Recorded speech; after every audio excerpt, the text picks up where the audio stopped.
నీవు అభిషేకించిన నీ పరిశుద్ధ సేవకుడైన యేసునకు విరోధంగా హేరోదును పొంతి పిలాతును అన్ని చెర్లతోనూ ఇశ్రాయేలు ప్రజలతోనూ ఈ పట్టణమందు నిజముగా కూడుకొనిరి.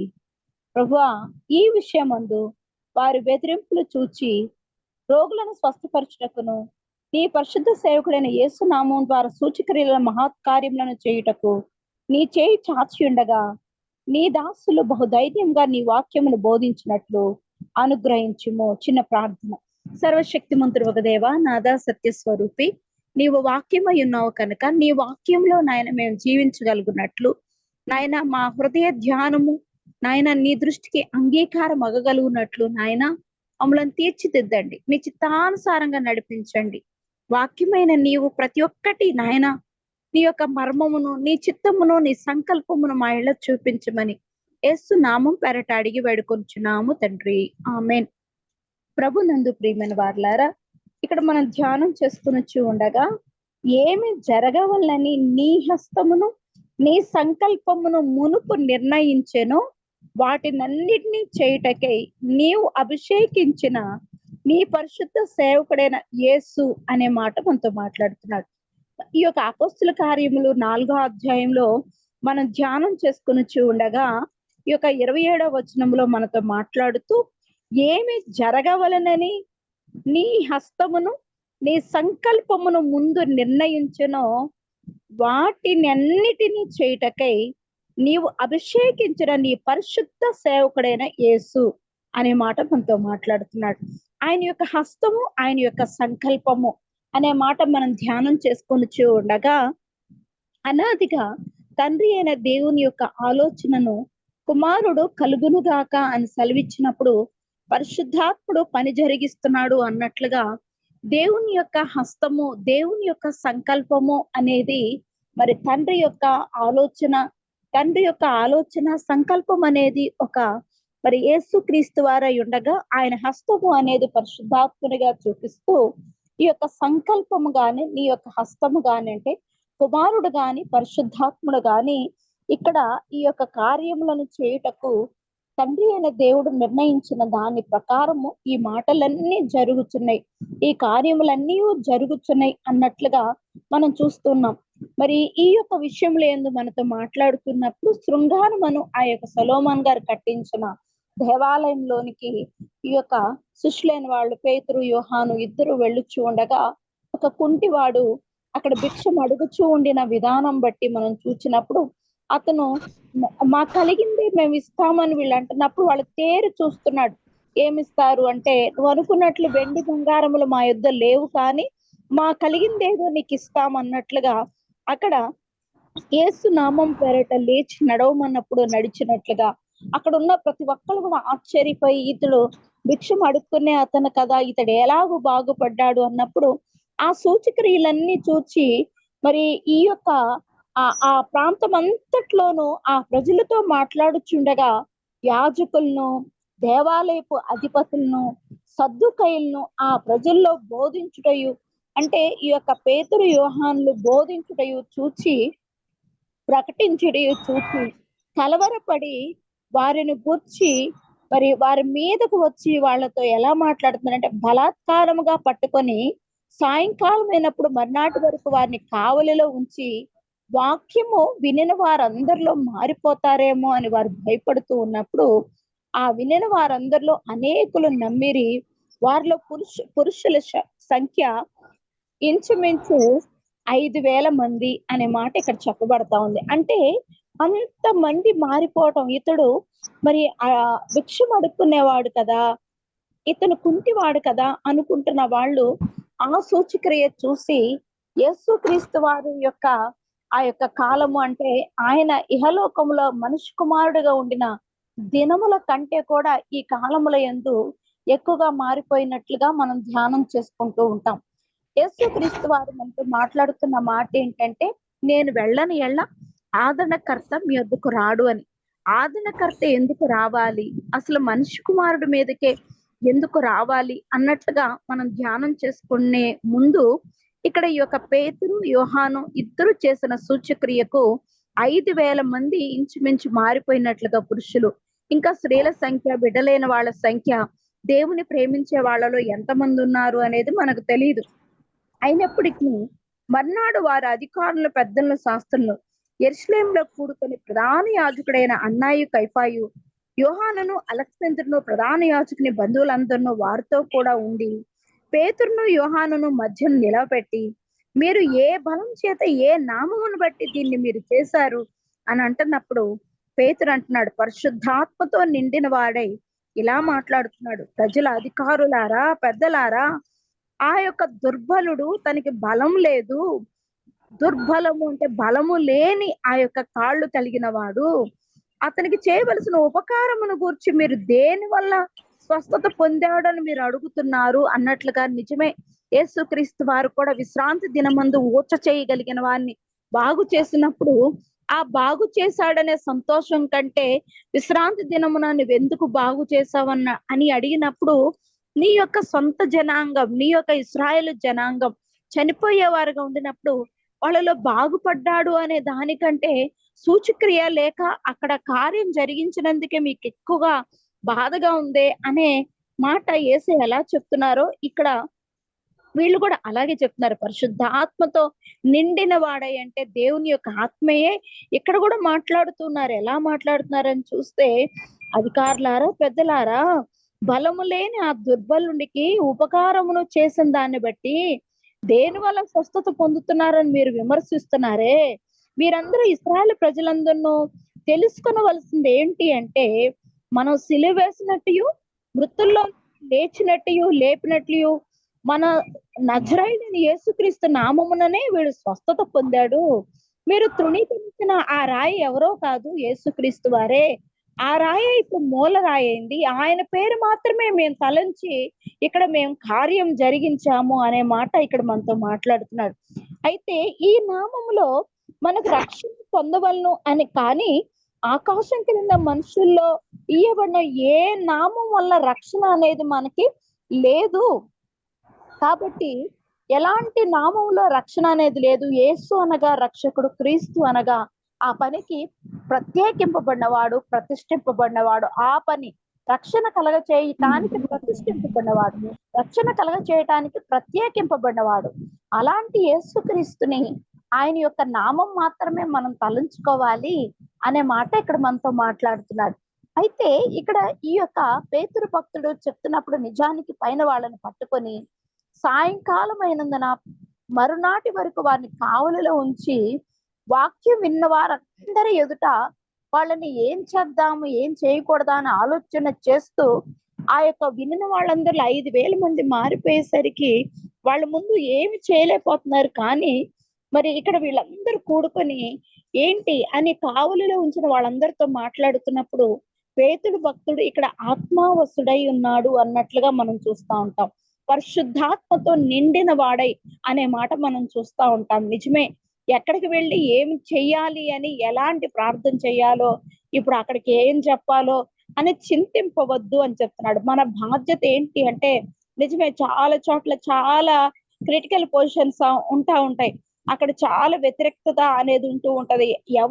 ఎవరు మన మీద తగాదుకు వస్తారో, గొడవకు వస్తారో తెలియదు. కానీ అలాంటి సందర్భంలో మరి వీళ్ళు ఏం మాట్లాడాలి, ఏం చెయ్యాలి అని మనం కొన్ని మార్లు మనం భయపడిపోతూ ఉంటాం. కానీ దేవాది దేవుడు మనతో మాట్లాడుతున్న సందర్భం ఏంటి అని మనం చూస్తే, దేవాది దేవుడు మనతో మాట్లాడుతున్న సందర్భం ఎక్కడికో వెళ్ళటం, ఏదో చేయటం అనేది కాదు. అది మరి ఎక్కడికి వెళ్ళినా, ఏం చేసినా యేసుక్రీస్తు వారి నామం పేరట మనము ప్రకటించినప్పుడు ఆ ప్రకటన అనేది దేవుని యొక్క ఆత్మ పని చేస్తారు అన్నట్లుగా, పరిశుద్ధాత్ముడే అక్కడ పని జరిగిస్తారు అన్నట్లుగా, ఆయన యొక్క హస్తము, ఆయన యొక్క సంకల్పము అనేవి రెండు కూడా అక్కడ పని జరిగిస్తారు అన్నట్లుగా ఇక్కడ మనతో మాట్లాడుతున్నాడు. అందుకనే ఈ యొక్క విషయంలో చూస్తే, అయ్యా మీరు స్వస్థత పొందాడు అనే ఇతని విషయంలో నేను మీకు తెలియపరుచున్న సంఘటన ఏంటి అని చూస్తే, ఆ యొక్క దుర్బలుడైన అతను స్వస్థత పొందవలసింది అని మీరు ఎలా జరిగింది, ఏ నామం వల్ల ఇలా చేశారు అని మీరు అనుకుంటున్నారేమో, విమర్శ చేస్తున్నారేమో. కానీ సిలువ వేయబడినట్టు మృతుల్లో నుండి దేవుడు లేపినట్టు నజరైన యేసుక్రీస్తు వారి యొక్క నామం పేరటే ఇది చేశాం అని చెప్తున్నప్పుడు వాళ్ళకి భయంకరమైన కోపం కలగొచ్చు. కానీ యేసు నామము మన పేర్ల మీద వేసుకున్నప్పుడు, మన చిక్కుల పైన వ్రాసుకున్నప్పుడు, మన యొక్క బాధలు మన రోగముల మీద వేసుకున్నప్పుడు ఎట్టి వ్యాధినైనా పోతది, ఎట్టి చిక్కులైనా పోతాయి అనే మాట మనతో మాట్లాడుతున్నారు.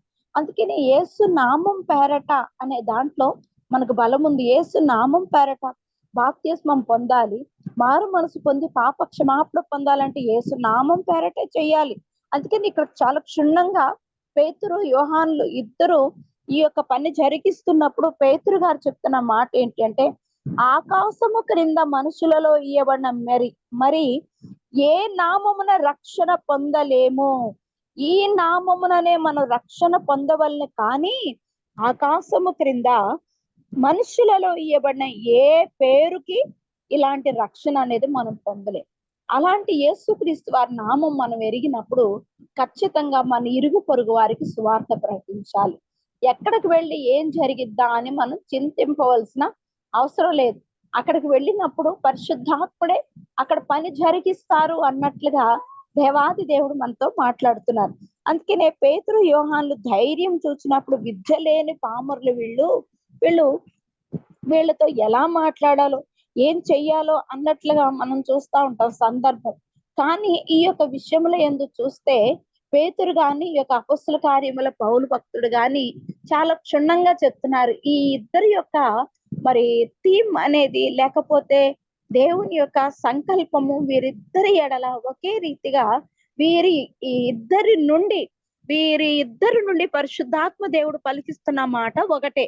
ఏంటి అని మనం చూస్తే 4వ అధ్యాయంలో చూస్తే, వారి ప్రజలతో మాటలాడుచు ఉండగా యాజకులను దేవాలయపు అధిపతియు సద్దూకయులను వారు ప్రజలందరికీ బోధించడం చూచి, యేసును బట్టి మృతుల్లో నుండి పునరుద్ధానము కలుగునని ప్రకటించుటయు చూచి కలవరపడి వారిని గూర్చి వారిని బలత్కారంగా పట్టుకొని అంటాడు.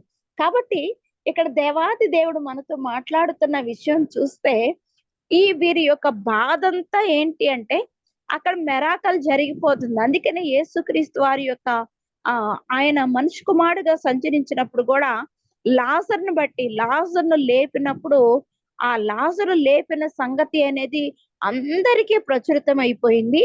కాబట్టి ఈయన్ని ఇంకెప్పుడు మనం కాదు అని నిరూపించలేము, ఇది ప్రజలందరితో వ్యాపితం అయిపోయింది అని చెప్పుకోవడం చూసాం. రెండోదిగా చూస్తే ఆ లాజర్ను కూడా చంపేయాలి అంటే, ఈయన లేపిన వాడు ఏముంది మళ్ళీ చచ్చిపోయాడు, ఏం లేపాడు, ఆయన ఏం లేపాడో ఏంటో అని చాలా అంటే లేనిది ఉన్నట్లుగా మరి వాళ్ళు ప్రయత్నం చేయాలి అని చూచారు. కానీ ఇక్కడ మనం చూస్తున్నప్పుడు ఎంత చంపేయాలనుకున్న లాజర్ని వాళ్ళు చంపలేకపోయారు. యేసుక్రీస్తు వారి యొక్క నామములో ఉన్న ఆ ప్రభావాన్ని వారు అరికట్టలేకపోయారు, వారించలేకపోయారు, అడ్డుకోలేకపోయారు అనే మాట మనం చూస్తూ ఉంటాం.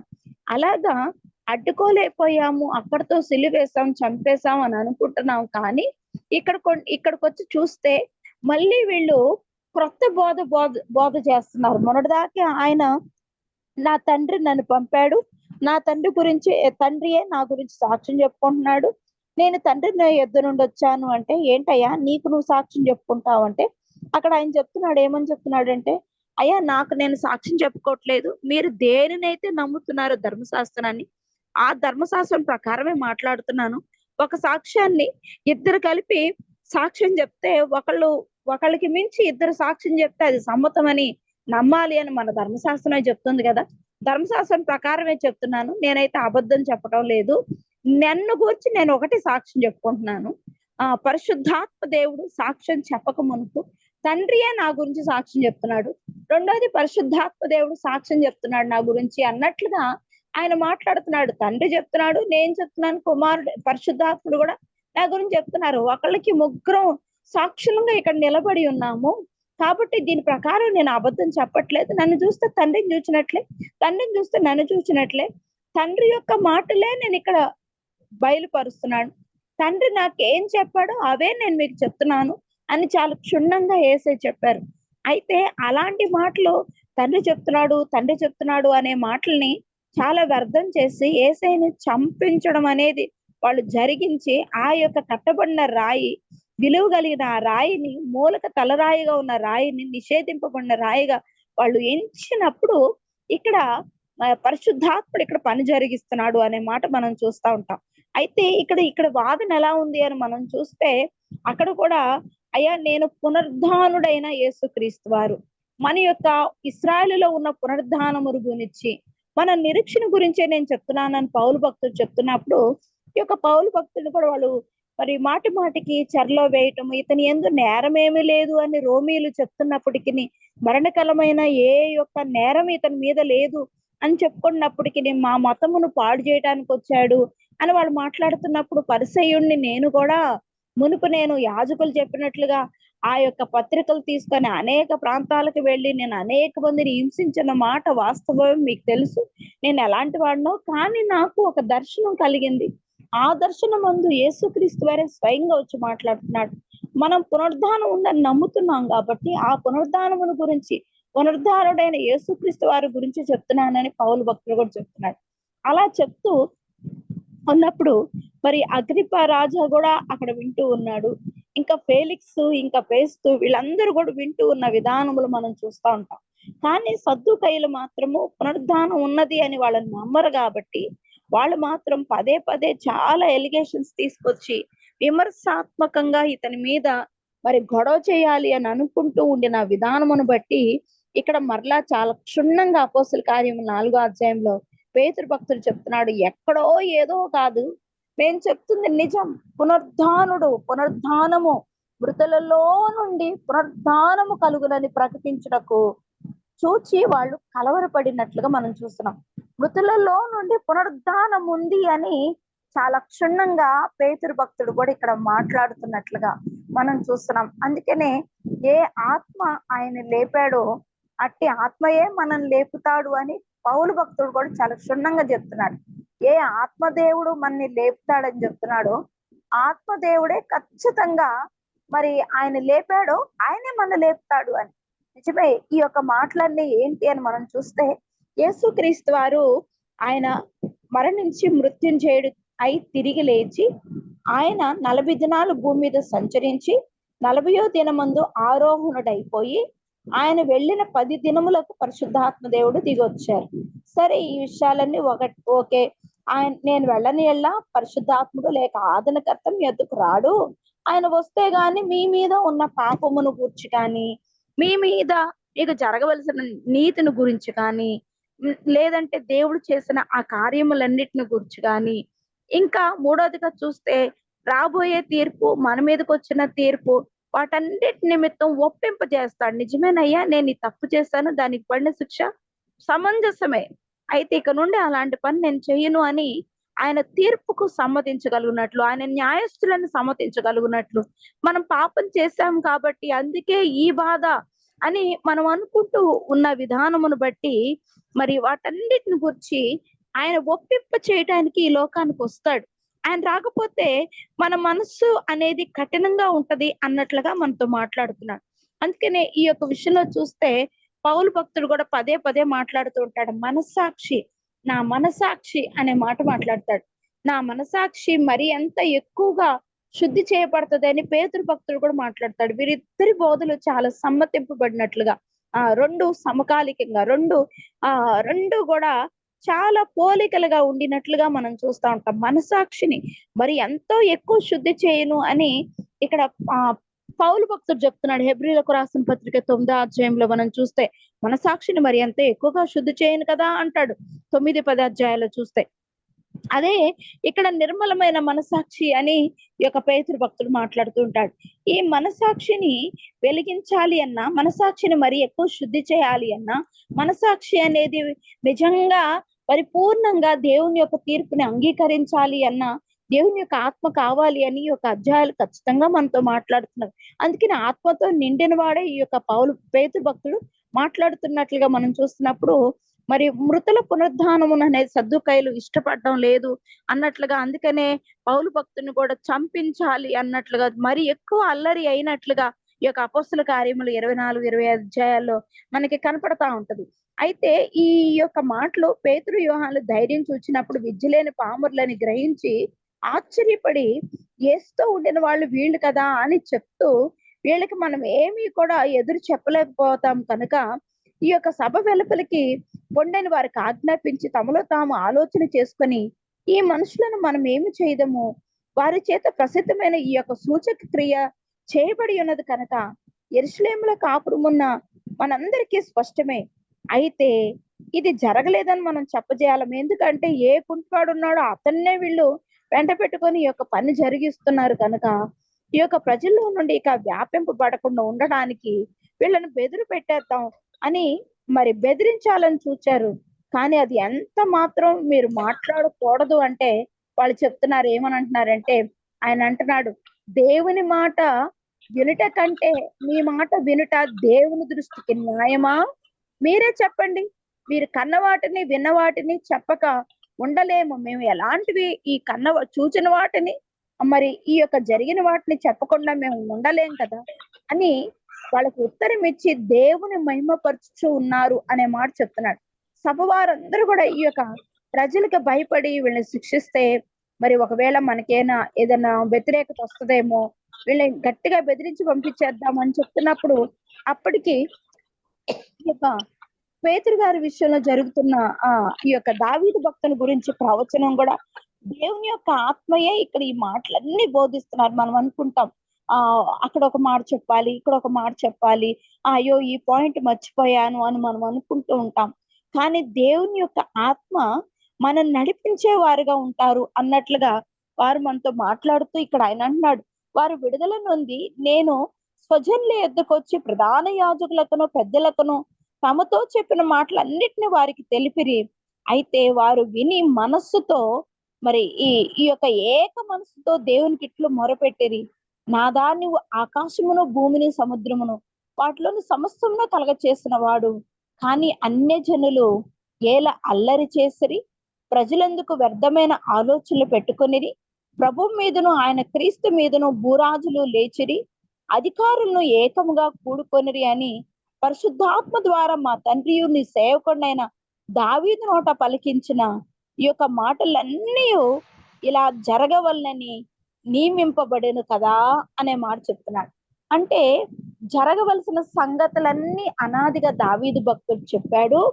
ఆయన ఎవరి గురించో కాదు, ఈ యొక్క యేసుక్రీస్తు వారి గురించే.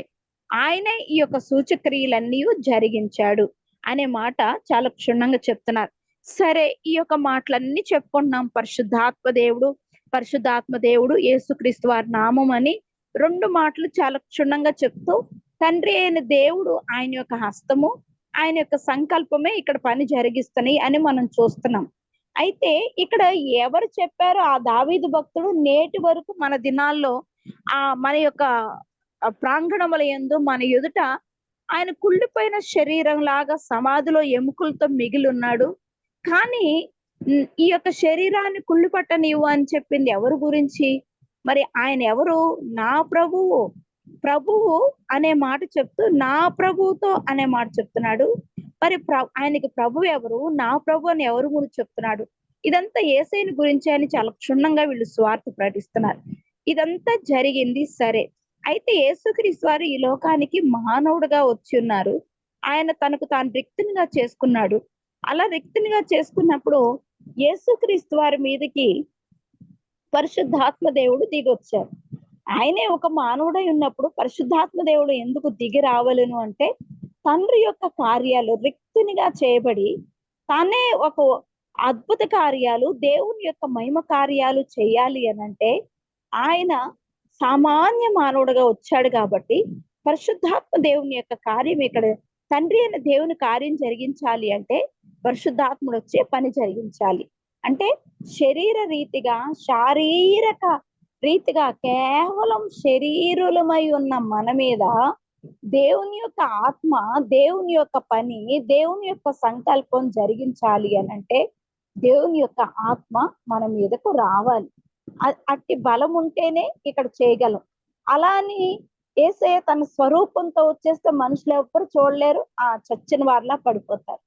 కానీ ఆత్మ ఎవరికి కనబడ్డు, ఒక్క యేసుక్రీస్తు వారి మీదకి వచ్చినప్పుడు మాత్రమే పావుర ఆకారంలో కనబడ్డారు. ఇంకెక్కడ కూడా ఆత్మ రూపం అనేది మనం చూడలేదు. అయితే ఇక్కడ వీళ్ళు అదే చెప్తున్నారు, ఏమనంటే అయ్యా, ఆ యొక్క ఆత్మదేవుడు పని జరిగించే ముందు, జరిగింపక మునుపు ఈ యొక్క యేసుక్రీస్తు వారు ఒక పనిని జరిగించాడు. ఏంటి అంటే మన కొరకు రక్తం సిలువ వేయబడి రక్తం చిందించి ఉన్నాడు. ఆ రక్తమును మనము ఎవరైతే అంగీకరిస్తామో, ప్రాయశ్చిత్తం పొందుతామో, ఆ రక్తంలో కడుక్కుంటామో, ఈ యొక్క ఎర్రనవగు పాపములు కెంపుల వలె ఉండే మన పాపములన్నీ కడుక్కొని మన వివాదముగా దేవునికి వ్యతిరేకంగా ఉండిన మనస్సుని, మనసాక్షిని ఎప్పుడైతే కడుక్కునే వారంగా ఉంటామో, అప్పుడు దేవుని యొక్క ఆత్మ ఖచ్చితంగా వస్తారు, ఆయన పని జరిగిస్తాడు. ఆ పరిశుద్ధాత్మ దేవుడు వస్తేనే ఈ కార్యాలు మనం చేయగలుగుతాం, చూడగలుగుతాం. కాబట్టి తండ్రి అయిన దేవుని యొక్క ఆత్మ మన మీదకి వచ్చి నివసించాలి అనంటే ఖచ్చితంగా మనం చేయవలసిన పని ఏంటి అనంటే మనం పాపములన్నీ కూడా కడగబడాలి. అందుకనే ఈ యొక్క ఇతను ఆశపడ్డాడు, మా కలిగింది అదే, ఆయన పేరే, మా కలిగింది అదే, ఆయన యొక్క ఆత్మయే, మా కలిగింది ఆయన హస్తమే, మాకు కలిగింది ఆయన యొక్క సంకల్పమే.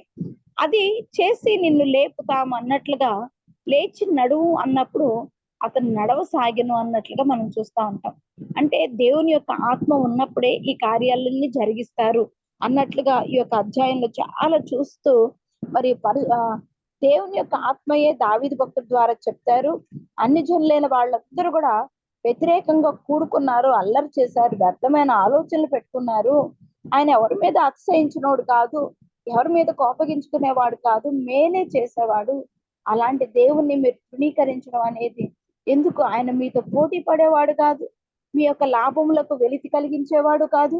అలాంటి ఆయన్ని మీరెందుకు అని చెప్తూ వీళ్ళు ప్రార్థన చేస్తున్నారు అనే మాట. ఈ యొక్క అధ్యాయం అంతటిని మనం చూస్తే పునరుద్ధానమును గురించి చెప్తున్నాడు, రెండోదిగా యేసుక్రీస్తు వారి యొక్క రక్తమును గురించి చెప్తున్నాడు, మూడోదిగా చూస్తూ ఉంటే పరిశుద్ధాత్మ పూర్ణులై వాళ్ళు మాట్లాడుతున్న విషయం సంకల్పం ఆయన హస్తమే మనకు తోడై ఉంటేనే ఈ విషయము నిర్ణయింపబడుతుంది అనే మాట మనతో మాట్లాడుతున్నాడు అని చెప్తూ, ఇక్కడ చూస్తే నీ పరిశుద్ధ సేవకుడైన యేసునకు విరోధంగా హేరోదు, పిలాతు, ఇంకా ఈ యొక్క అన్య జనులు ఇశ్రాయేలు ప్రజలతో ఈ పట్టణమందు మరి ఇక్కడ వీళ్ళు నిజముగా కూడుకొని, ప్రభువా, ఈ సమయం ముందు వారి యొక్క బెదిరింపులు రోగులను స్వస్థపరచుటకును, నీ పరిశుద్ధ సేవకుడైన యేసునామము ద్వారా సూచక్రియలను మహత్కార్యములను చేయుటకు నీ చేయి చాచి ఉండగా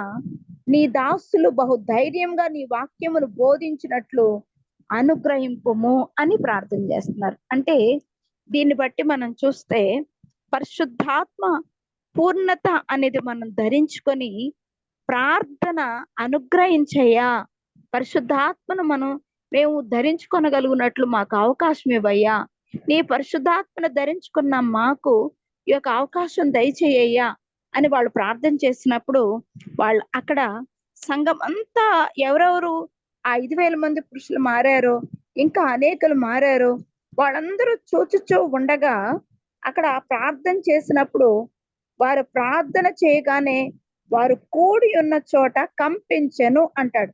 అప్పుడు వారందరూ పరిశుద్ధాత్మతో నిండిన వారే దేవుని వాక్యంను ధైర్యముగా బోధించిరి. నిజమే, చూసారా, భూమి కంపించింది అనే మాట.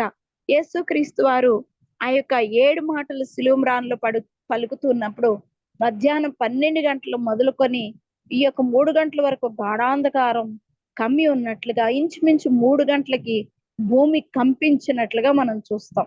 అక్కడ కూడా భూమి కంపించింది, ఇక్కడ కూడా భూమి కంపించింది అనే మాట మనం చూస్తూ ఉంటాం.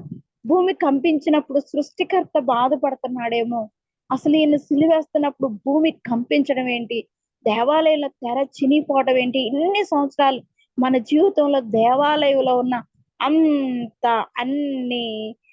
అంత మందంగా ఎవరో చెంపలేని కత్తెర పెట్టి కూడా కట్ చేయలేనంత అంత మందంగా ఉండిన ఆ యొక్క కటన్ని, ఆ తెరని చింపివేయబడటం, చినిగిపోవడం అనేది ఇది ఎలా జరిగిద్ది అని చాలా మరి ఆశ్చర్యార్థకంగా వాళ్ళు ఆలోచించాలి, మౌనం వహించాలి.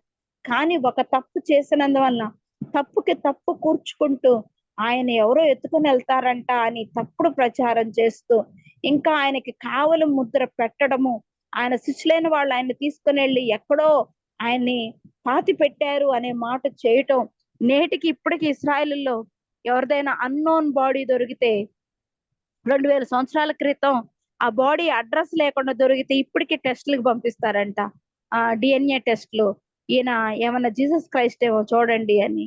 ఆయన లేడు, ఆయన లేచున్నాడు అనే మాట వాళ్ళు నమ్మడం లేదు. సంకల్పము, ఆయన యొక్క హస్తము అనేది ఖచ్చితంగా ఏమి జరగవలనని ఆయన నిర్ణయించాడో వాటినన్నిటిని చేయటానికి యేసయ్యని పంపించాడు. ఆయన ఖచ్చితంగా ఇక్కడ పని జరిగించాడు. ఆయన యొక్క సంకల్పంగా యేసయ్య వస్తే ఆయన హస్తంగా పరిశుద్ధాత్ముడు పని జరిగించాడు. అందుకని ఒక మానవుడుగా ఉండిన యేసయ్య మీదకి పరిశుద్ధాత్మను పంపించి పని చేశారు. అయితే నేటి దినం మనం కూడా పరిశుద్ధాత్మ దేవుణ్ణి కలిగి ఉన్నప్పుడు యేసయ్య ఒక మానవుడుగా ఉండి ఎలా పని జరిగించాడో అలా మనం కూడా చేయగలుగుతాం అనే మాట ఈ అధ్యాయంలో చాలా క్షుణ్ణంగా మాట్లాడుతున్నారు. ఆయన మాదిరి చూపించి మాదిరి ఉంచిపోయేను అన్నట్లుగా అక్కడ ఒక మనుష్యుడుగా ఎలాగా ఆయన కార్యం జరిగించాడో ఆ యొక్క కార్యాలన్నీ కూడా ఇక్కడ జరిగిస్తున్నాడు. అంటే మనుష్య కుమారుని మీదకి దేవుని యొక్క ఆత్మ వస్తే ఎలాంటి కార్యములు చేయగలడో అన్నట్లుగా. అందుకని మరి యేసుక్రీస్తు వారి మీద ఉన్న ఆయన మనుష్యుడిగా ఉన్నప్పుడు పరిశుద్ధాత్ముడు ఎందుకు రావాలి అని అంటే, పరిశుద్ధాత్ముడు మనతో సమకూడినప్పుడు, మనలోనికి ఆయన నివసించినప్పుడు మనం ఆశ్చర్య కార్యాలు చేయగలుగుతాం. యేసుక్రీస్తు వారు ఎలాంటి సూచక్రియలు చేశారో అలాంటి కార్యాలు మనం చేయగలుగుతాం అనే మాట ఇక్కడ మనం చూస్తా ఉంటాం. రెండోదిగా యేసుక్రీస్తు వారు తండ్రి యొద్దకు ఎందుకు ఎక్కి వెళ్ళాలి అని అంటే, ఆయన అంటున్నాడు నా తండ్రి ఇంట అనేక నివాసములు కలవంటే అక్కడ ఇల్లు కట్టుకోవడం వల్ల ఏమన్నా లాభం ఉంటదా అంటే, తండ్రి ఎదుట మునుపు నాకు ఎట్టి మహిమ ఉండెనో అంటే అలాంటి మహిమ అంతస్తులోనికి ఇంకెప్పుడు నీ దగ్గరకు వచ్చి అపవాది నిన్ను మోసం చేస్తూ ఇది నిజమా, మీరు కూడా దేవుని కుమారుల్లాగా అయిపోతారు, దేవతల్లాగా అయిపోతారు అని చెప్పడం కాదు. అసలు మీరు ఏకంగా దేవతల వలె దేవుని యొక్క రూపంలో నివసించే వాళ్ళలాగే ఉంటారు. ఇంకా ఆల్రెడీ దేవుని యొక్క రూపంలో నివసిస్తున్నప్పుడు ఇది నిజమా అని నీ సరౌండింగ్ లో నుంచోడం, నీ ప్రెమిసెస్ లో నిలబడటానికి అపవాదికి ఏ బలము ఉండదు. ఇంకా అసలు మోసపరచడానికి లేకపోతే ఆయన రూపం ఎలాంటిదో నా రూపం ఎలాంటిదో అనే అవకాశమే లేదు. ఇంకా సమరూపంగా మీరు మీ యొక్క దీన శరీరాన్ని సమరూపంలోనికి నేను మార్చేస్తాను. పౌరస్థితి అనేది దేవుని దగ్గర ఉంది కదా, ఆ పౌరస్థితిలోనికి మీరు వచ్చేస్తే మునుపు నాకు తండ్రి యొద్ద ఎలాంటి మహిమ ఉందో అలాంటి మహిమలోనికి ఇప్పుడు నేను వెళ్ళిపోతున్నాను. నీవు నమ్మావనుకో, నీ పాపాలు కడుక్కున్నావనుకో, నీ స్థితి మార్చుకున్నావనుకో, ఆయన తీర్పుని నీ పాపాలు ఒప్పుకొని ఆయన న్యాయాన్ని ఆయన తీర్పుని నువ్వు అంగీకరించే వాళ్ళలాగా నువ్వు ఉన్నావు అనుకో, నీ స్థితి కూడా మారిపోద్ది. ఎలా అయిపోద్ది అంటే, తండ్రి ఎదుట తండ్రి ముఖమును చూచు ఏ మనుషుడు కూడా దేవుని చూసి బ్రతక జాలడు. కానీ ఈ యొక్క నిర్గమకాండంలో మనం చూస్తా ఉంటే అక్కడ మనతో మాట్లాడుతున్న మాట ఆ యొక్క 24వ అధ్యాయంలో మనతో మాట్లాడుతున్న మాట అక్కడ ఎలా ఉంటది అని చూస్తే అక్కడ ఆ యొక్క పెద్దలైన వాళ్ళందరూ కూడా దేవుని చూచిరి. వాళ్ళు చూచి అన్నపానములు పుచ్చుకున్నారు, కానీ వాళ్ళకి ఏ హాని తలపెట్టలేదని అక్కడ చాలా క్షుణ్ణంగా రాస్తున్నాడు. కాబట్టి మనం కూడా దేవునితో నివసిస్తూ దేవునిని చూచుచు దేవుని యొక్క సమ్ముఖంలో నిలబడుతూ విందుకు అంటే అక్కడ దుఃఖం ఉండదు, మరణం ఉండదు, వేదన ఉండదు, ఆ చావు అనే భయం అసలే ఉండదు. మరి నిజానికి దేవుని యొక్క సృష్టిలో మరణం లేదు. ఆయన చేసిన 6 రోజుల్లో మరణం లేదు అనే మాట, మరణం అనే మాటే లేదు.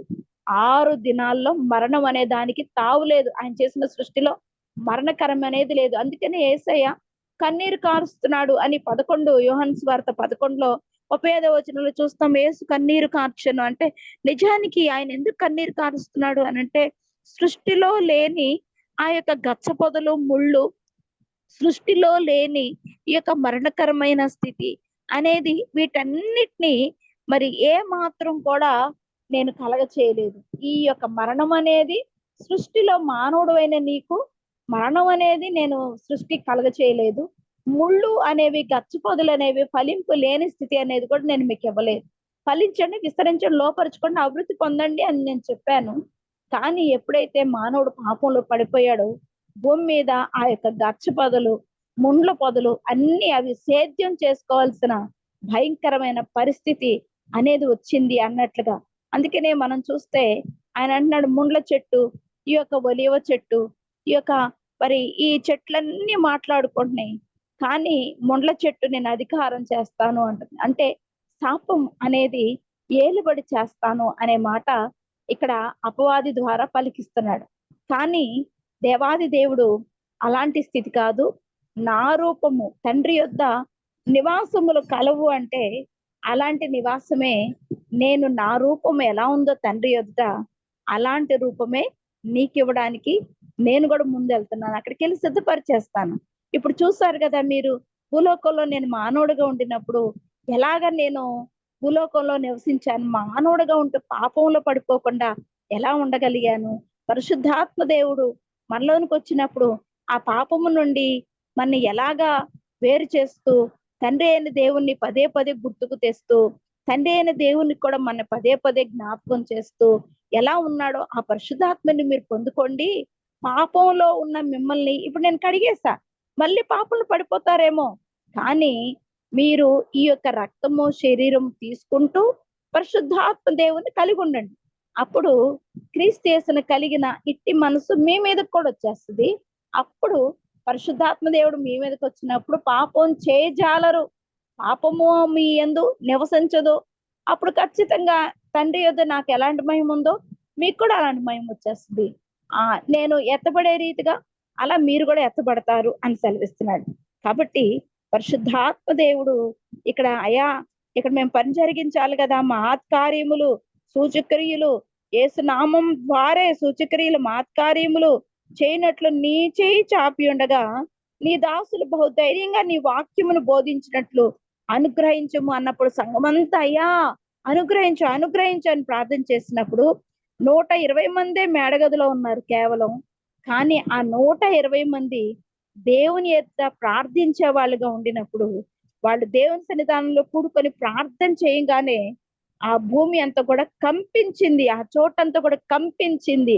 అంటే ఎంత కఠినమైన హృదయం కలిగిన వారు సైతము కదిలింపబడతారు. అంటే దేనికైనా కూడా పనికి ముందు ప్రార్థన అన్నట్లుగా 5 రొట్టెలు 2 చేపలకి మరి ఆ యొక్క సంఘటనకు ముందు ప్రార్థన చేస్తున్నాడు. గాలివాన్ను గద్దించడానికి, లాజర్ని లేపడానికి, ప్రతి దానికి ప్రార్థన చేస్తున్నాడు. యేసయ్య ఒక కార్యం జరిగించాలంటే ప్రార్థన చేస్తున్నారు. కాబట్టి ప్రార్థించే అనుభవం ఉంటే పరిశుద్ధాత్ముడు దేవుడు దిగి వస్తారు.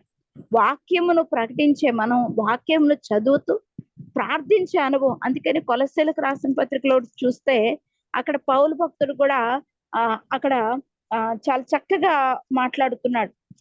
ఏమని చెప్తున్నాడు అని మనం చూస్తే మొదటి అధ్యాయంలో ఆయన అంటున్నాడు, కొలస్సీలో ఉన్న పరిశుద్ధులకు క్రీస్తునందు విశ్వాసైన సహోదరులకు అనే మాట మనతో మాట్లాడుతూ ఆయన అంటున్నాడు, పరలోకమందు మీ కొరకు ఉంచబడిన నిరీక్షణను బట్టి క్రీస్తు యేసునందు మీ కలిగి ఉన్న విశ్వాసమును గూర్చి, పరిశుద్ధులందరి మీద మీకున్న ప్రేమను గూర్చి మేము విని ఈ యొక్క ఎల్లప్పుడూ మీ నిమిత్తం ప్రార్థన చేస్తున్నాను అంటున్నాడు పౌలు భక్తుడు. ప్రార్థన అనే మాట చెప్తున్నాడు. సంతోషించాము అని వదిలేయట్లా. ఆ మాటలన్నీ విని నాకు సంతోషం వచ్చి ఎవరితో చెప్తానంటే నేను తండ్రితో చెప్తున్నాను ఈ మాటల. ప్రార్థన అంటే తండ్రితో సహవాసం, సంభాషించడం. కాబట్టి నేను అన్ని డాడీతో చెప్తున్నాను అన్నట్లుగా. అందుకనే ఈ యొక్క పరిశుద్ధాత్మ దేవుడు యేసయ్య సమాధిలో పడుకొని ఉన్నప్పుడు ఆ పాతాళంలోనికి వెళ్ళిపోయి పరిశుద్ధాత్ముడు ఇంకా లే ఇంకా డాడీ నిన్ను లెగమంటున్నారు అంటే తండ్రి అయిన దేవుడు నిన్ను ఇంకా లెగమంటున్నాడు. వచ్చిన పని అయిపోయింది అంటలే, ఇంకలే ఇంక పద అని లేపుతున్నట్లుగా మనను కూడా లేపుతాడు. మన డాడీ నిన్ను లేపుతున్నాడు. యేసయ్య రక్తంలో నువ్వు కడగబడ్డావు కదా, ఇప్పుడు మా డాడీ మీ డాడీ కూడా అయ్యారు కదా, డాడీ నిన్ను లేపమంటున్నాడు లే అని మన మరణం నుండి మన కూడా లేపుతారు. అందుకనే ఎప్పుడు ప్రార్థించే అనుభవం ఉండాలి. అంటే ప్రతిదీ తండ్రితో చెప్పుకునే బుద్ధి మనలో ఉండాలంటాడు. అందుకనే ఇక్కడ పౌలు భక్తుడు కొలస్సీలకు రాసిన పత్రిక 4వ అధ్యాయంలో చూస్తే ఈ మాటలన్నీ విని మీ నిమిత్తం ప్రార్థన చేస్తున్నాను అని చెప్పాడు. 4వ వచనంలో ఎన్నిసార్లు చూడండి. రెండో చూస్తే మన ప్రభువైన యేసుక్రీస్తు యొక్క తండ్రి అయిన దేవునికి కృతజ్ఞతాస్తుతులు కూడా చెల్లిస్తున్నాం అంటున్నాడు. అంటే ప్రతిదీ దేవునితో మాట్లాడటమే, మనుషులతో మాట్లాడి ఊరుకుంటలా వీళ్ళు.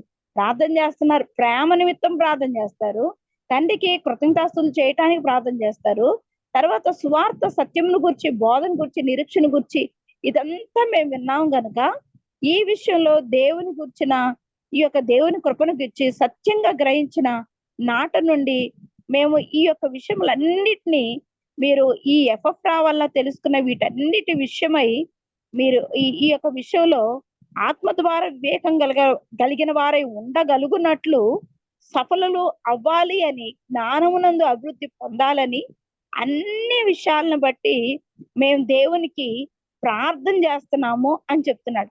అందుకని తండ్రికి మీరు కృతజ్ఞతాస్తుతులు చెల్లింపవలనని దేవుని బతిమాలు కొనుచున్నాము అని మళ్ళీ 12వ వచనంలో చెప్తున్నాడు. అంటే అన్ని దేవుని బ్రతిమలాడుతున్నాను, ప్రార్థన చేస్తాను, కృతజ్ఞతాస్తుతులు చెల్లిస్తున్నాను అంటాడు. ఇంకా తాను ప్రేమించిన తన కుమారుని యొక్క రాజ్య నివాసులుగా చేశాడు కాబట్టి ఈ యొక్క అదృశ్యమైన ఆత్మస్వరూపైన సర్వ సృష్టికర్త అయిన ఆది సంభూతుడై ఉన్న దేవునికి మేము ప్రార్థన చేసే వారంగా ఉన్నాము అనే మాట చాలా చాలా మార్లు ఈయన మాట్లాడుతున్నాడు అనమాట. ఈ యొక్క అధ్యాయంలో తండ్రి యొక్క అభిష్టమైంది కనుక వీటన్నిటి నిమిత్తం మేము ప్రార్థన చేస్తున్నాము అనే మాటలు చెప్తున్నాడు. అంటే ఖచ్చితంగా మనం ప్రార్థించే వారంగా, మాటకు ముందు ప్రార్థన, మాట తర్వాత ప్రార్థన. యేసయ్య ఉదయకాలం ప్రార్థన చేస్తున్నాడు, సాయంకాలం ప్రార్థన చేస్తాడు, మధ్యాహ్నం ప్రార్థన చేస్తున్నాడు. ప్రతి ఒక్క మాటకి శిష్యుల్ని ఎన్నుకోవాలి అంటే ప్రార్థన చేస్తున్నాడు, శిష్యులకు కూడా ప్రార్థన చేయటం ఎట్లాగో నేర్పిస్తున్నాడు. అట్లా తండ్రిని వేడుకో అని సమరయ స్త్రీ విషయంలో కూడా చెప్తున్నాడు. అట్లా ప్రతి ఒక్క విషయంలో ప్రార్థనే ప్రార్థనే ప్రార్థనే. కాబట్టి మనం కూడా ప్రార్థన చేసే వారంగా ఉంటే పరిశుద్ధాత్మ పూర్ణులం అవుతాం. పరిశుద్ధాత్మ పూర్ణంగా అయితే మనకు మనమే మేలు కాకుండా అనేక మందికి మేలు చేసే వారంగా ఉంటాం. అందుకని మనం కూడా వంట చేస్తున్నా ప్రార్థనే, నడుస్తున్నా ప్రార్థనే. పరిశుద్ధాత్ముడా నువ్వు మాలోనికి రావా అని మనం పదే పదే దేవుణ్ణి అడగాలి అని ఈ యొక్క పరిశుద్ధ గ్రంథం యొక్క దేవుని యొక్క చిత్తం. అందుకని అయ్యా మేము ఈ పని చేయడానికి ఇంతటితో ఆపేయాలా, మాకు ఈ వాక్యం చెప్పడానికి అనుగ్రహించయ్యా అంటే అక్కడ పరిశుద్ధాత్ముడు ఉన్నాడు అంటానికి భూమిని కంపింపజేశాడు. వాళ్ళతో మాట్లాడిన దేవుడు మనతో మాట్లాడ్డా ఖచ్చితంగా పరిశుద్ధాత్మ దేవుడు మన మీదకి వస్తారు, మనలో ఉంటారు. ఒకప్పుడైతే విశ్వాసము అనేది వెల్లడి కాక మునుపు అంటే సున్నతి పొందాలి, లేకపోతే అయ్యా మేము యూదులై ఉండాలి, లేకపోతే ఇంకా పలాని అని చెప్తారు. కానీ ఇక్కడైతే విశ్వాసం లేనప్పుడు అలా జరిగేది. విశ్వాసం అనేది పరిశుద్ధాత్మలోనే ఒక గుణము, ఒక లక్షణము. ఆ విశ్వాసాన్ని నువ్వు ధరించుకో. ఆ విశ్వాసం నీ వల్ల కావట్లేదా, నీ చేత కావట్లేదా అయితే పరిశుద్ధాత్మ దేవుని సాయం అడుగు. ప్రకటిస్తానయ్యా, ఇక్కడ ఈ పని జరిగిస్తానయ్యా అని పరిశుద్ధాత్మ దేవుని కలిగి ఒకటే ప్రార్థన చేయి. అప్పుడు ఖచ్చితంగా నీ పని జరిగిస్తాడు, నీ సఫలత గావిస్తాడు. నువ్వేది ప్రార్థన చేస్తే ఆయన చిత్త ప్రకారం ఏదై ఉందో అది ఖచ్చితంగా, ఒక రోగుల్ని స్వస్థపరచడం ఏంటి, లేకపోతే అనేక మందిని ఉజ్జీవింపజేయడానికి 5,000 మంది యేసయ్య కాలంలో, అంటే ఒక మనిషి కుమారుడుగా ఉన్న యేసయ్య టైంలో ఉన్న ఎంత మంది ఒక్కసారిగా మారుండరు. కానీ ఇక్కడ పేతురు భక్తుడు మరి అక్కడ ముందు 3,000 మంది, ఇక్కడికి వచ్చేసరికి 5,000 మంది కుంటోడు బాగుపడేసరికి ఎంతగా చేసిన దేవుడు నిన్ను నన్ను వాడుకోడా, ఈ దినమందు మనని వాడుకోడా. మన స్వార్థ వల్ల ఒక్కళ్ళైనా రక్షింపబడుతున్నారా అంటే మనలో భారం లేదా, దేవుని యొక్క ఆత్మ లేదా, ప్రార్థించే స్థితి లేదా, విశ్వాసం అనే వరం లేదా అని పరీక్షించుకొని దేవుని యొక్క సన్నిధానంలో సాగి పరిశుద్ధాత్మ పూర్ణులమై అనేక మంది ఈ యొక్క అన్యజనుల కాలములందు, అపాయ కాలముల యందు ఏ ప్రభుత్వాలు ఎలా ఉండి మరి దేవాలయాలను పడగొడుతూ ఎంత బాధపెడుతున్నారు, ఈ కాలముల యందు దేవుని యందు మయంపరచబడుతూ ఎంత భయంకరమైన శోధనన్నా మరి రాత్రికి రాత్రే 1,85,000 మందిని అపవాదికి సంబంధించిన వాళ్ళని చంపేశాడు యేసయ్య. అలాంటిది మరి ఇక్కడ మనకి కార్యం జరిగించడా? వాళ్ళని చంపిన దేవుడు 1,85,000 మంది రాత్రికి రాత్రే మార్చలేడా? అలాంటి ప్రార్థన అనేది మనం చేయగలగడానికి యోధులంగా నిలబడి అట్టి ఆత్మను పొంది దేవుణ్ణి మయంపరుస్తూ పరలోక రాజ్య వారసులుగా చేయబడదుమో గాక. ఆమేన్. హలో. ప్రార్థన హలో చేస్తారా సిస్టర్? చేస్తాను. ప్రార్థన. మంచిది. సర్వశక్తిమంతుడు ఒక దేవా, నాథ సత్యస్వరూపి, సంఘము కూడి ప్రార్థింపగా పరిశుద్ధాత్ముడే దిగి వచ్చాడంటే నిజమే అయ్యా. వాళ్ళ మధ్యలో అలా భూమి కంపించకపోతే వాళ్ళ హృదయాలు కలవరపడి ఉండేవి. అమ్మో మాకు అడ్డంకులు వచ్చేసినాయి అని భయపడి ఉండేవాళ్ళు. కానీ నాయన నిజంగా నేనున్నాను అని భుజం మీద చేయి చాపి భుజం తట్టి, అయ్యా ఇదిగో తండ్రి నాయన ఎంతో చెమట కలిగింది, చికాకు కలిగింది, ఈ సువార్త నేను పఠించగలనా, చెమట వచ్చేంతగా ఈ యొక్క శ్రమ అనేది ఎంత భయంకరంగా ఉంది అని మేము బాధపడొచ్చు. కానీ నాయన భుజం మీద చేయి వేసి, ఆ భుజం మీద చేయి వేసిన దాంట్లో గాయం చేయబడిన నీ యొక్క హస్తం, ఆయన నీ యొక్క గాయం నాయన, అయ్యా గాయం కలిగిన ఆ చేయి వేసినప్పుడు మా కష్టం అంతా పోయిద్ది అన్నట్లుగా మేము నేర్చుకున్నాం దేవా. నిజమే ఆయన నీ చేతి తప్పిస్తున్నాను దేవా. వాక్యం అనే భారం కలిగి ఉండేలాగా, ప్రార్థన అనే భారం కలిగి ఉండాలి దేవా. మేము అయ్యా ఇదిగో తండ్రి ఏ ఒక్కరు నశించుకోవడం నీకు ఇష్టం లేదు కనుక కుమారుని యొక్క ఆత్మే మీ మీదకి వచ్చింది అని గల్తీలకు రాసిన పత్రిక 4వ 6వ వచనంలో చెప్తున్నావు గనుక ఈ యొక్క ఆత్మ అనే ఆయన ఆ యొక్క భారం మేము కలిగి ప్రార్థించే వారంగా, అయ్యా ఇక్కడ ఈ పని చేయటానికి చెయ్యయ్యా అన్నప్పుడు, అయ్యా నువ్వు ఎలా భూమిని కంపించావో అలా మాకు కూడా బలమునివయ్యా. మాకు కూడా నాయన ముందు సూచనలు జరిగిస్తూ పనిని జరిగించయ్యా. ఎందుకంటే విశ్వాసం లేని విసుగుదల కాలముల యందు ఆయన విశ్వాసమును ఇమ్ము అని అడిగినప్పుడు విశ్వమంతటిని ప్రపంచమంతటిని గావించిన దేవుడు విశ్వాసం ఇవ్వలేడా అని. నిజమే అబ్రహాము విశ్వాసం ఆ విశ్వాసం ఇంకా మాకు తెలియదు కాబట్టి ధర్మశాస్త్రం ఇయ్యబడింది అని చెప్పావు. కానీ నాయన ఆ విశ్వాసము అనేది ఇప్పుడు పరిశుద్ధాత్మలోనే ఒక లక్షణమై ఉంది అని ఎంత బాగా ఆ పాయింట్ లో మీకు రావాలి అని అంటే, అబ్రహాము యొక్క లక్షణం రావాలి అని అంటే ఆ లక్షణం అనేది పరిశుద్ధాత్మలో పెట్టేశాను నీకు. కేవలం దేవుని యొక్క ఆత్మను మీరు పొందండి చాలు, ఆయన లీడ్ చేస్తాడు, ఆయన నడిపిస్తాడని ఎంత బాగా చెప్పావయ్యా. అయ్యా దీన్ని బట్టి మేము పొందుకునే భాగ్యం మీరు మాకు దయచేసి ఈ యొక్క అవకాశం ఇచ్చిన డాక్టర్ మమ్మీ గారిని మీరు గొప్పగా దీర్ఘాయుష్మంతులుగా చేయండి అయ్యా. అయ్యా పరిశుద్ధ ఆత్మ పూర్ణులుగా మీరు ఉంచండి. అనేక మందిని ఆయన నీ తట్టు త్రిప్పగలుగుతానికి ఇలాంటి సాధనంగా తల్లిని వాడుకున్నారు. ఈ మధ్యాహ్న కాలమందు సమయం వ్యర్థం చేసుకోకుండా పోనీయకుండా అయ్యా నీలో కూర్చోడానికి తల్లిని మీరు మా ముందు అయ్యా ఎదుగు తండ్రి ఒక సాధనంగా ఆయన ఒక మోరల్ గా కూర్చోబెట్టారు. ఆ తల్లిలో పరిపూర్ణ రక్షణ నాయన అయ్యా అనేక మందికి ఒక బాట వేయగలుగున్నట్లు ఆ తల్లి చేతుల్ని మీరు బలపరచమని, అయ్యా తల్లి చేయించిన పనంతట్లో సఫలత మంచి ఫ్రూట్ఫుల్నెస్ గా ఉండగలిగినట్లు గొప్ప దీవెన మీరు దయచేయమని నీ పాదముల దగ్గరకు వచ్చి గోచాడుకుంటున్నాను. అయ్యా నీ చేతికి అప్పగిస్తున్నాను. ఈ కార్యం అంతా వృద్ధి చేయండి, ఎక్కడ ఆగిపోకుండా నేటి వరకు అన్నట్లుగా ఆయన ప్రతి ఒక్కటి మీరు కార్యములు జరిగించండి దేవా. అయ్యా నీ చిత్త ప్రకారము నాయన అయ్యా సత్కున్న ఆంటీ గారిని నాయన అయ్యా ఇదిగో తండ్రి మీరే ఆ తల్లిని గొప్పగా తన బిడ్డల్ని అయ్యా రియా పాప చక్కగా పాడుతుంది, తన్ని అందరిని కూడా గొప్పగా దీవించండి, దీర్ఘాయుష్మంతులుగా చేయండి. నిజం ఆంటీ గారిని దీవించండి, తన బిడ్డ వివాహ విషయాల్లో కానీ ఆ కుటుంబాలన్నీ కూడా క్షేమం సంతోషం ఆ ఇంట్లో దయచండి, దీర్ఘాయుష్మంతులుగా చేయండి. కవితక్క వాళ్ళ కుటుంబాలు కూడా క్షేమం దయచేయండి, సంతోషం దయచేయండి. అయ్యా ఇదిగో తండ్రి భారతక్క వాళ్ళ కుటుంబాలు కూడా సంతోషం క్షేమం నాయన. ఇంకా నాయన ఈ చిత్త ప్రకారం జ్ఞాన విషయాలు తన జ్ఞానం నాయన ఇంకా రేవంత్ అనే బిడ్డ వీళ్ళందరినీ కూడా మీరు బాగు చేయండి, గొప్పగా వాడుకోండి. ఇందిరా సిస్టర్ గారికి బాగు చేయండి దేవా. అయ్యా తండ్రి నీవే జ్ఞాపకం చేసుకున్న స్వస్థత కార్యాలు జరిగించండి దేవా. అయ్యా నిమ్మి ఆంటీని అంకుల్ గారిని నాయన వాళ్ళ బిడ్డల్ని ఆయన వివాహాలు ఉద్యోగాలు నాయన గర్భఫలాలు అన్ని నువ్వు చూస్తావు, ఆ ఇంట్లో నువ్వు చూడండి.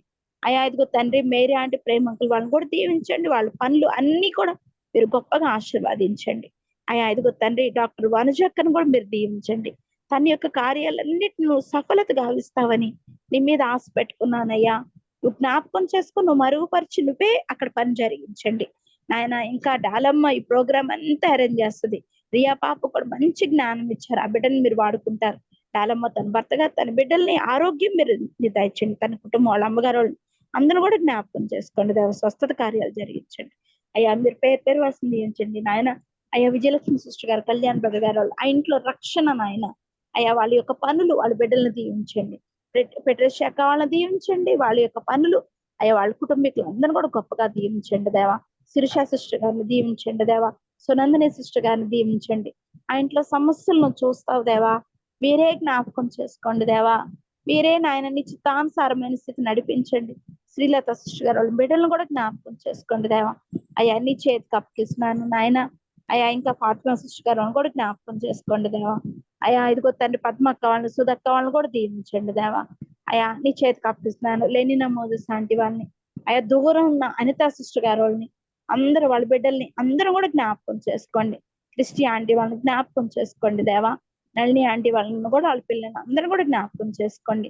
అయ్యా నీ చిత్త ప్రకారం ఇంకా ఎన్నో అంశాలు ఇస్తా ఉంటారు దేవా. కోర్టు సమస్యలో ఉన్న వాళ్ళు, ఆర్థికంగా కృంగిపోయిన వాళ్ళు, అన్యాయం పాలైపోయిన వాళ్ళు, అయా మరణకరంగా ఉండిన ప్రతి ఒక్క స్థితుల నుండి నాయన అన్ని విషయాల్లోనూ నాయన అయ్యా తప్పింపబడగలుగున్నట్లు అందరినీ జ్ఞాపకం చేసుకోండి. రాజ్ కుమార్ ఆంటీ గారు, సునీతా సిస్టర్ గారు చేయించిన పనిలో అందరిని కూడా మీరు జ్ఞాపకం చేసుకోండి దేవా.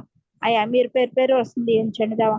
ఇంకా విడిచిన మరిచిన అంశాలు ఏమైనా ఉంటే నాయన అయ్యా దయచేసి నన్ను క్షమించండి. కానీ నాయన మంజుల ఆంటీ గారు అందరూ కూడా స్వస్థ ఇచ్చేయండి. అయ్యా ఈ యొక్క సభలో కూర్చున్న మా ఎదుట నాయన నీ పని, నీ సంకల్పం, నీ స్వార్థ ప్రణించడానికి అనుగ్రహింపము అని పేతురు ప్రార్థించినప్పుడు పరిశుద్ధాత్ముడు ఎలా వాళ్ళ ముందు నిలబడ్డారు, భూమి కంపించిందో అలా కంపించవలసిన అవసరం మాకు లేదు. కానీ మా హృదయాల్నే కంపింపచేయండి. మా హృదయాల్ని బట్టి అనేక మంది హృదయాల్ని కదిలింప చేయమని ఏసునాం పరట అడిపెడుకుంటున్నాం తండ్రి. ఆమేన్. పరలోకమందున్న మా తండ్రి, నీ నామం పరిశుద్ధపరచబడుగా, నీ రాజ్యం వచ్చుగాక, నీ చిత్తం పరలోకం నెరవేర్చినట్లు భూమి నెరవేరుగాక. మా అందిన ఆహారం నేడు మాకు తెచ్చి మా ఇంద ప్రాణం చేసిన వారిని మేము క్షమించిన ప్రకారం మా అపరాధము క్షమించండి. మమ్మల్ని శోధన తేక నుండి తప్పించుము. రాజ్యము శక్తి రాజ్యము, శక్తి, మహిమ నిరంతరము నీవై ఉన్నావు తండ్రి. ఆమేన్. మన ప్రభు అయిన యేసు క్రీస్తు వారి కృపయు, మన తండ్రి అయిన దేవుని ప్రేమయు, పరిశుద్ధాత్మ యొక్క అన్యోన్య సహవాసం ఇక్కడ చేరిన ప్రతి కుటుంబానికి, మరి ముఖ్యంగా డాక్టర్ సరళ గారికి నిత్యము తోడై ఉండను గాక. ఆమేన్. ఆమేన్.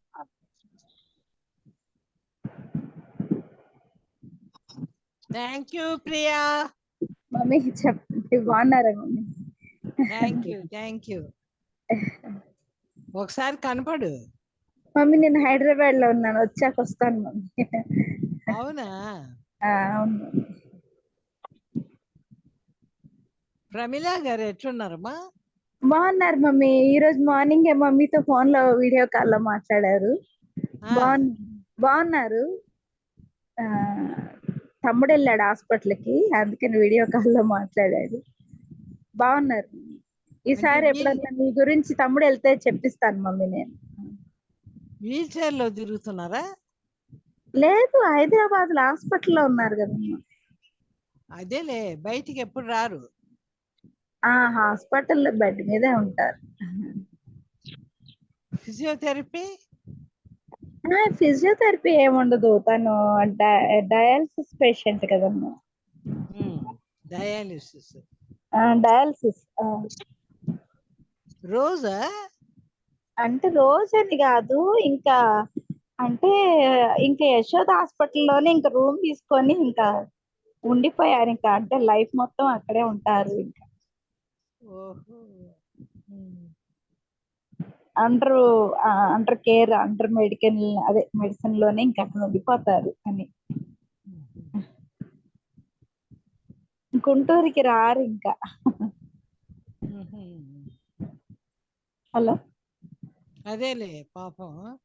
అంటే గుంటూరులో అలాంటి మెడిసిన్ లేదంటమ్మా.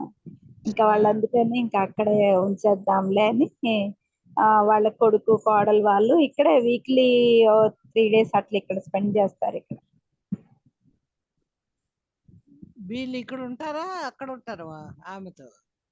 అదే వాళ్ళే ఇంకా అదే కిరణ్ బాబాయ్ గారు ఒక 2 days 3 days ఉంటే వాళ్ళ కోళ్ళు ఇంకొక 2 days అట్లా ఉంటారు వాళ్ళ అత్తయ్య దగ్గర.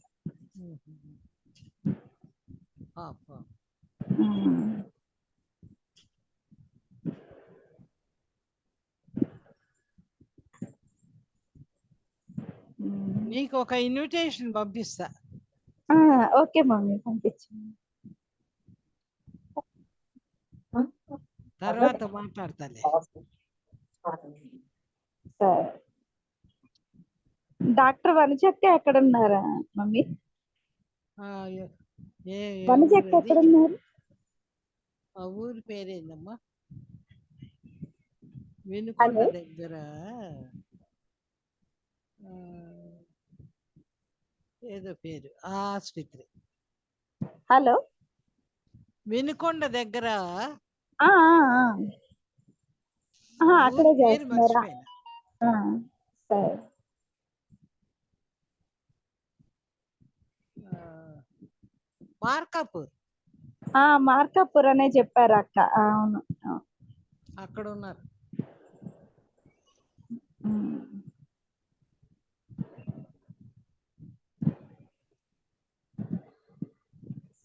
నేను నీ తర్వాత నీతో మాట్లాడి ప్రార్థన చేయించుకుంటా. సరే మమ్మీ, సరే సరే.